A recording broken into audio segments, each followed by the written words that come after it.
Hi guys, I'm going to be doing a review on my absolute favorite deck today.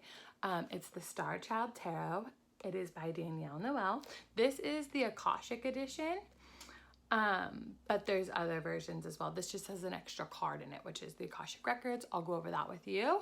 You may be familiar with this ethereal artwork by her. She also does another deck called the Work Your Light Oracle by Rebecca Campbell. And she has another deck called the Moonchild Tarot. So if it looks a little familiar and you haven't seen it before, you might have seen it in those decks. I was drawn to this deck because the first time I saw it, I saw a card and it said the Queen of Crystals. And I was like, oh my gosh, I love that she used the pentacles as crystals instead, because it kind of gives a more modern day take on it. Crystals are so much of the earth. And so I had to have it. I hunted it down. It wasn't in stock at the time, so I found her personally, emailed, ordered them in bulk so I could share them with the rest of the world, and now I'm doing a review because I love this. If you know me personally, you probably have had a reading done by me with this deck. That's how much I love it. It's my go-to. It's the one I carry in my purse, so I do want to share it with you guys. So let's get started on the majors. So her first card is the Starseed of the Major Arcana. This is typically seen as the Fool. What I love that she did here is the Fool is a little outdated, has a little negative connotation because of the word Fool, doesn't sound the best, but what she did with the Starseed is a new beginning, a seed to be sprouted, a journey that's going to be planted. It's just really nice. So it gives you a little bit better of a feeling about the meaning of the Fool, which is new beginnings, taking the leap, taking a chance, starting out, and you don't feel like, oh, a Dumbo. And you have the Magician. As always, it's not as a traditional deck, but she does have the crystals, the cup, the wand, and the sword all right here. The High Priestess, you may recognize her. This is Brie Luna.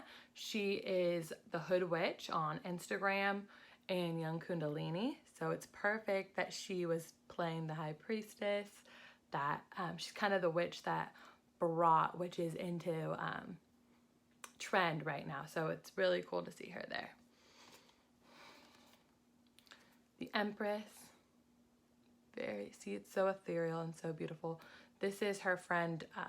She owns Zaleska Jewelry. So if you ever get a chance to check that out on Instagram, beautiful work done by her. The Emperor, the kingdom behind him, very stern, means business, will show you the way to success.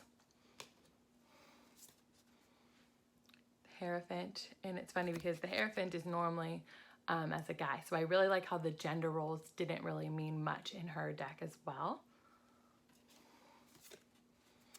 And then you have the Lovers.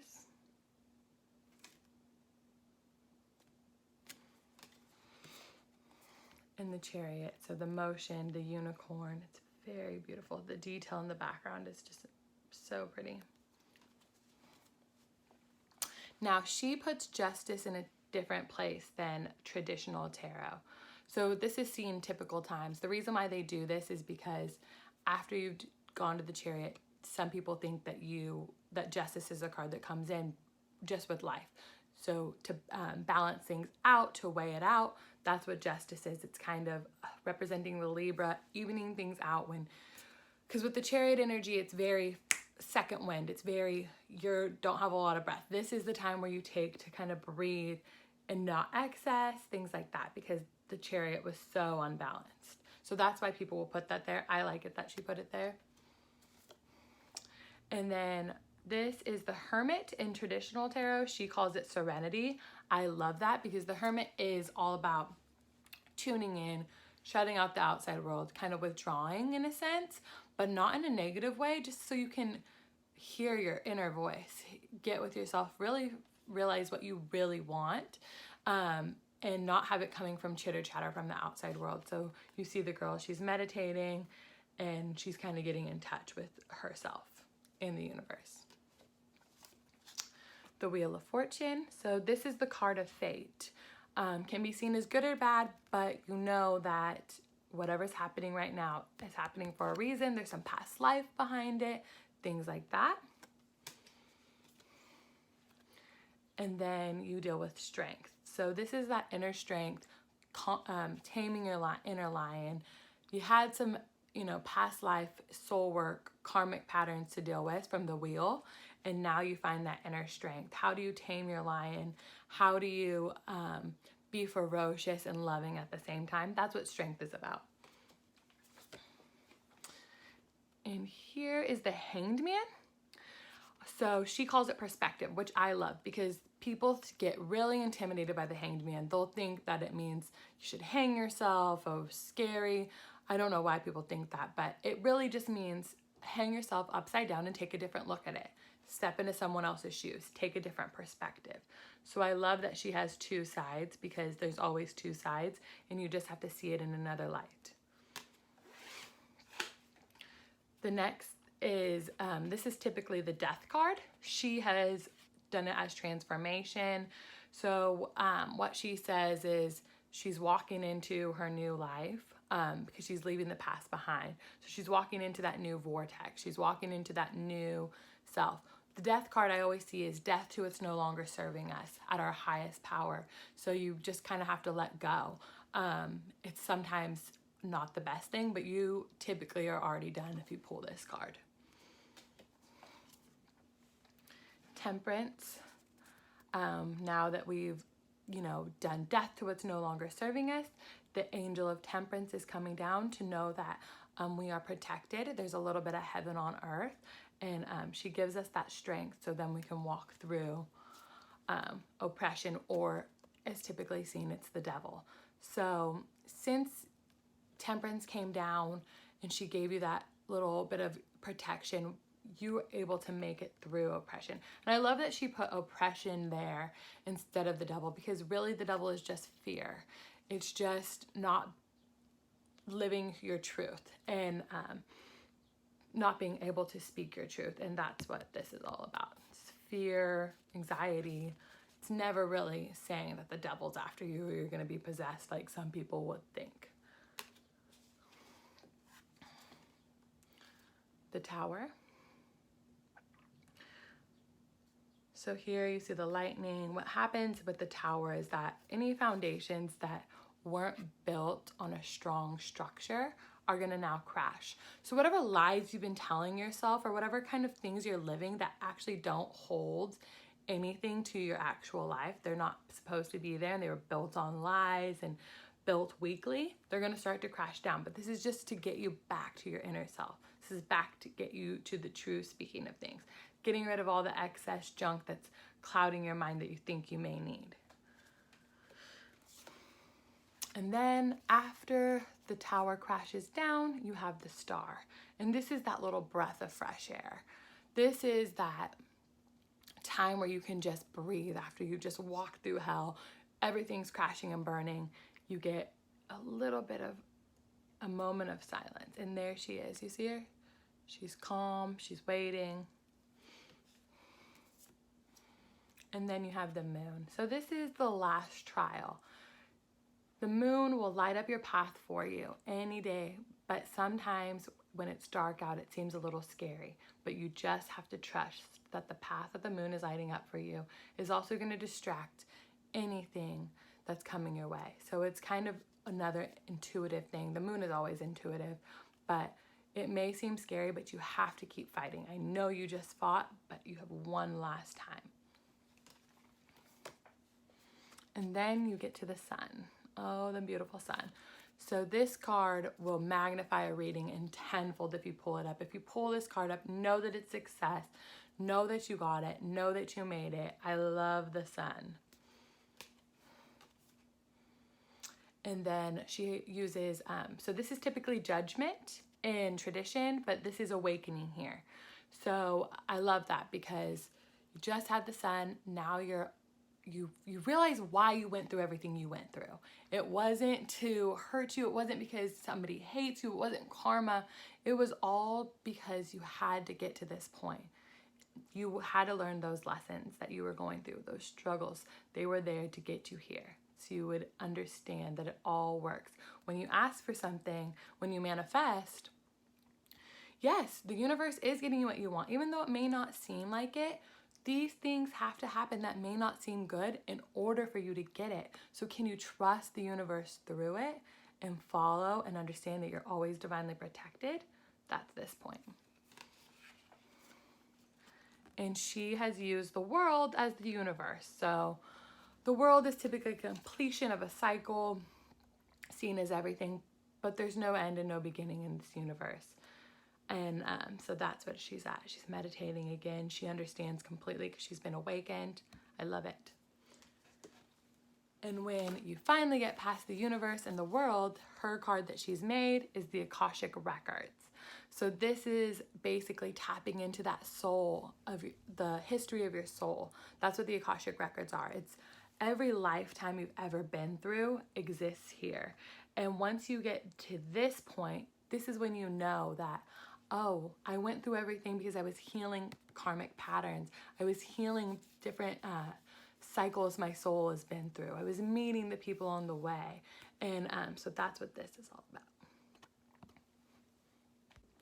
The first suit in the minors is always the Wands.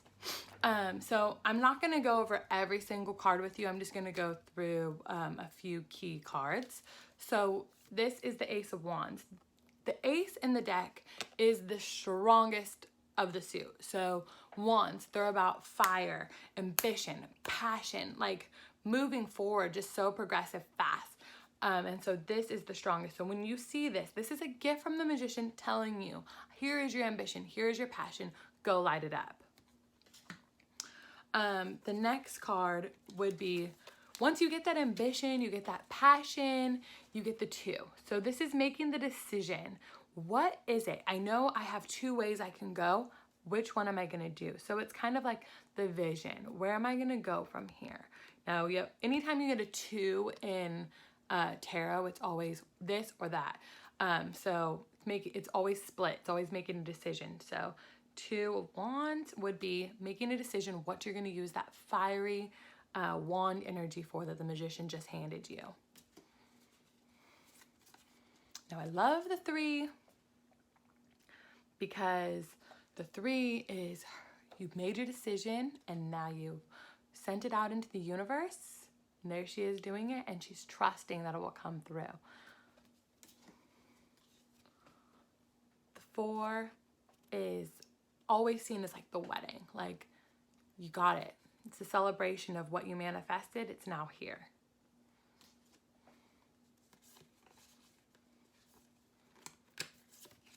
I'm just going to skip forward to the 8, which you can see it's so beautiful. But when you get the 8, that is when shit is getting real. It is going so quickly that you're not going to be able to stop it. Things are moving quickly into getting what you want.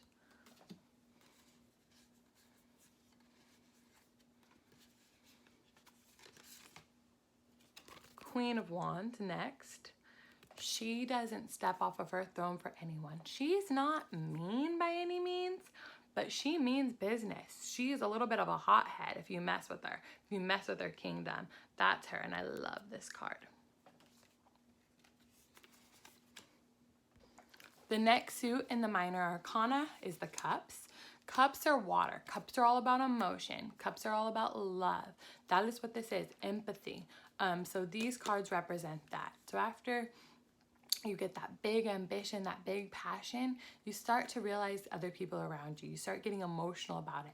It gets tied down. It's not just so quick and rapid fire. It's actually holding weight in your heart.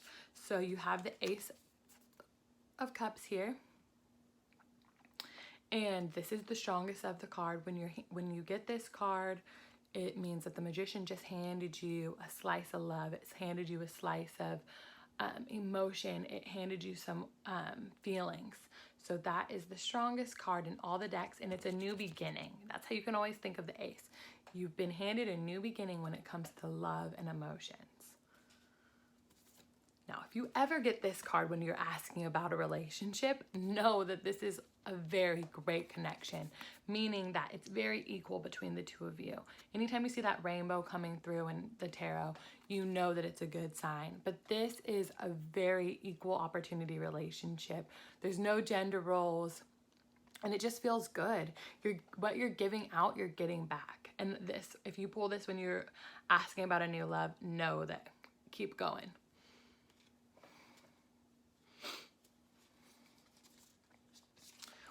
Now I'm just going to skip to the 4 because I'm just doing ones that I think are important.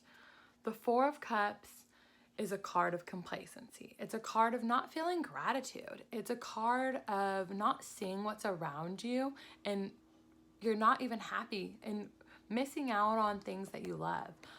So this card's always typically seen in the traditional tarot as a cup coming from the Magician, but there's nowhere for it to go because she's so unhappy with what she has.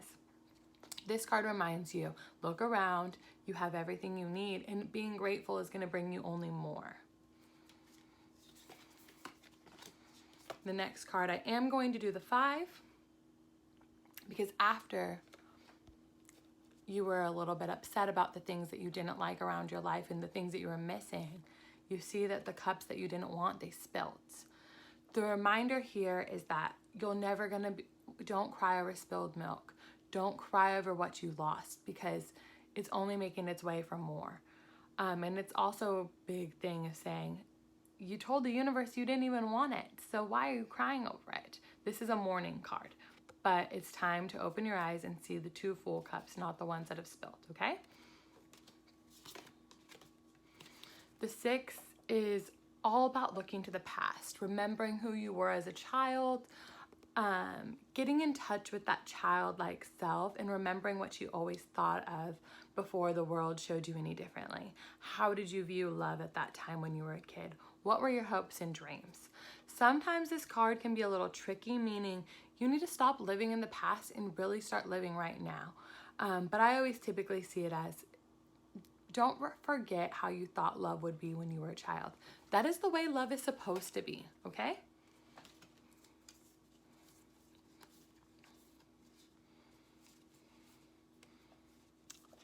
Seven of Cups means that you have a big decision to make. There's a lot of choices you can take, but there's only one right one. Any of them would actually get you there, but you have to choose which one's right for you and what you really want the most. Once you make the decision, you're gonna get a big blessing, okay?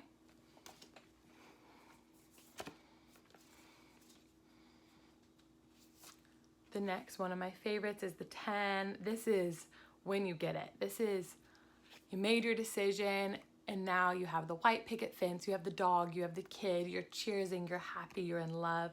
I love this card.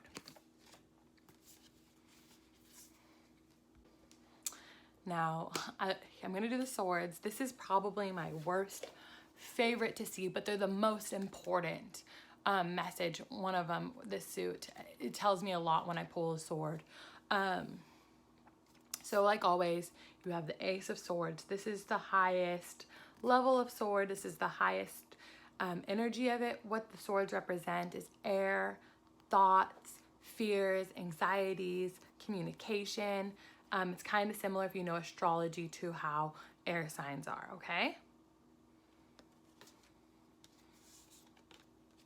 The Two of Swords. And I actually really love the way this card looks, but I hate when I pull this card for myself because it tells me that I haven't made a decision. I'm split.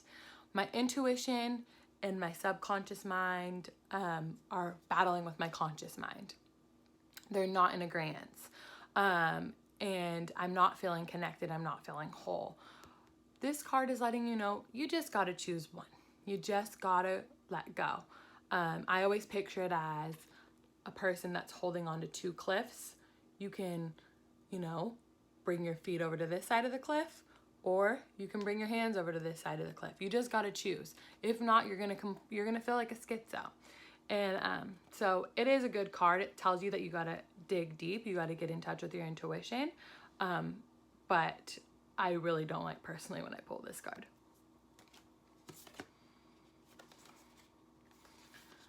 the Three of Swords. Now this card really speaks to me. I actually painted this card because I needed to get deeper with it. It's typically seen as a heart with 3 swords stabbed into it. The first 2 swords that stabbed into you were there to teach you a lesson. The last one came to alleviate the poison that the other 2 made. So just know that this is a card of heartbreak. It is a card of let down, but it's also a card of letting go. The longer you hold on to the pain, the longer you're going to suffer. So it's always remembering to kind of let go of what happened and understand why. The next card I'm going to do in the swords, because I think it's really important. This is the deception card. This card, without fail, anytime I pull it, means that someone's lying to you. You're either lying to yourself or somebody's lying to you. I pulled this card for this guy who was getting cheated on and lied to, and I didn't think that he was, so I kind of went against my intuition on telling him. It turned out it was right. This card has a very strong message. It's a deception, lying, figure out what's going on. And if you have a little niggling feeling about something that's kind of going on, trust it, because if you pull this card, it means something's up.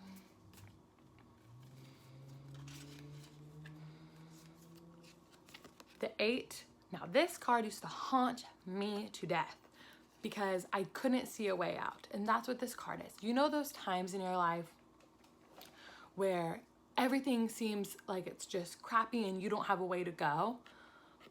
So it's typically seen as a woman who's got a blindfold on, her hands are tied behind her back, their sword's here, their sword's there, there's nowhere for her to go. The lucky thing is she's blindfolded. So that means that she has to turn off all other senses and only trust her intuition. And you can see, it seems like swords are everywhere to get her, but all she has to do is just be quiet and follow her intuition, and there's her home back there. So she's not lost, she's not trapped. And I love this card because sometimes when we're really deep in our anxiety, that's the feeling we have, is that we're just trapped and we can't get out of it.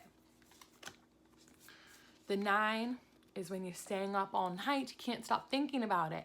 It's just getting to you. You can't stop, you can't sleep. And that's the agony, that feeling of anxiety. And so this is always a card that I see, and every time I ask, I said, are you having a hard time sleeping? Are you anxious right now? What's going on? And it's just kind of letting you know, relax, there's nothing you can do about it, okay? You just have to, if you can fix it, don't worry. If you can't fix it, don't worry. And last but not least of what I'm going to show you of the swords is the 10. So I always like to see this card as, even though it is a death card in a way, it's typically seen as a woman or a man stabbed to death, all these wounds. And it's talking about the draining that anxiety can give you. It's talking about how much fear, and when we just spiral out, how draining it can be to be living in this way. What it's letting you know is once you kill those thoughts that are getting to you, you become a phoenix, you rise again. So from the ashes, you are born again. So with these fears and anxieties, let them turn you, once you kill them off, let them turn you into a better person. To me, this is also a transformation card. It's very symbolic to the death. And last but not least, my favorite suit to pull, and everyone's favorite suit to pull, because you know you're on the right track, your finances are in order. I don't know about you guys, but I love when I get the pentacles. This, however, is in the crystals, which makes me love it even more. I will do a video showing you guys all my crystals later. That's probably going to be the longest video I have, but here, let's get started. So we have the Ace of Crystals. When you pull this card, know that you have just been given the gift of financial abundance. You're given that grounded, best feeling ever. When you're asking about a job, if you get this card, know that you need to take it. Know that you're in the right place and you're starting on a new beginning of all the abundance in the world. I love this card.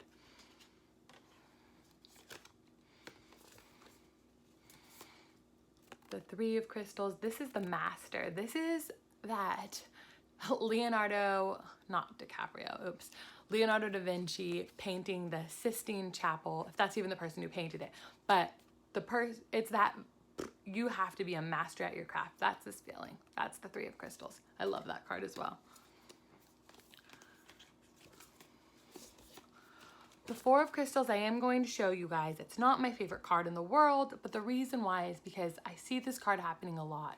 So we start becoming the master. We start getting that abundance. We start feeling really good, but then we don't want to lose it. And so we start living in fear. When you live in fear and you start to feel lack, that is when nothing can get through. This typically means you're building a wall and you're letting your material items become you. You're so afraid to lose them. The fear is blocking you. So that is what this is. When you see this card, know that you just need to open up a bit and keep trusting, because you were given the gift of abundance. There's no reason why anybody needs it back. I love this card as well because it is a big message. I hate when I pull it, though I always do. It goes along with the four, that lack. But this is like everybody's getting what they want besides me. It's looking in other people's windows. It's not jealousy, but it's just feeling left out and like you're never going to get your soulmate. You're never going to get the house you want. But all you have to know from this card is that the door is not locked. It might be closed, but all you have to do is open it. If you want it, go through. Don't act like you don't deserve it. It's a self-deservance card. It's knowing your worth. You deserve it all.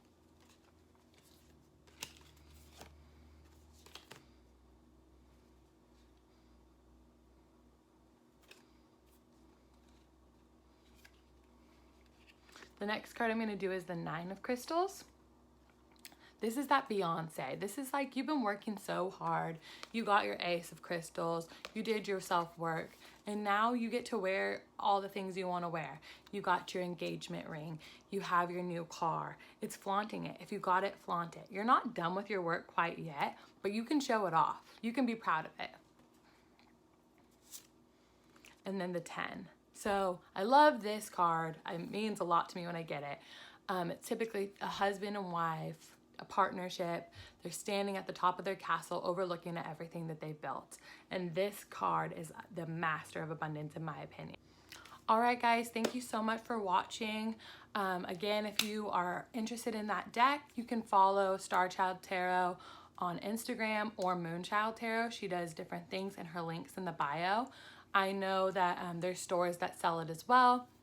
Like Everyday Magic typically will keep it on stock. But if you want the book, go on Amazon. Other than that, thank you so much for watching.